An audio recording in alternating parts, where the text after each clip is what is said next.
دیکھیں سننے میں ایک دم لگے گا یار نیو ایئر پہ بھی اب مسئلہ ہے ان مولویوں کو. ہمیں پہلے سب سے یہ دیکھنا ہے کہ جو چیز بھی ہم جس میں انڈلج ہونے لگے ہیں اس کی روٹ کاز کیا ہے, اس کا روٹ کہاں ٹچ ہوتی ہے, یہ کہاں سے آیا ہے. جب ہم دیکھتے ہیں نیو ایئر کا ہمیں نظر آتا ہے کہ نیو ایئر جو ہے وہ رومن گاڈ جانوس کے نام پہ, یہ جنوری جو نام ہے یہ اس کے نام پہ رکھا گیا تھا.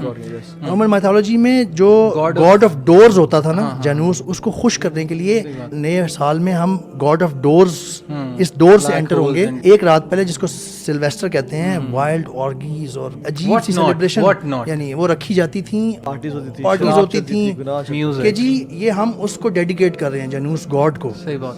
یہ نیو ایئر کی نائٹ جو ہے نا یہ اس بیس پہ اصل میں سیلیبریٹ کی جاتی تھی. اینڈ یہ رومن جو کون تھا اس کا سیزر تھا, جولیس سیزر, اس نے ڈیسائیڈ کیا تھا کہ 1 جنوری کو the new year will start, اور اس سے پچھلی رات کو اپنے رب کو خوش کرنے کے لیے یہ ہم سیلیبریشنز کریں گے, اور اس میں گناہ کے کام ہوتے تھے.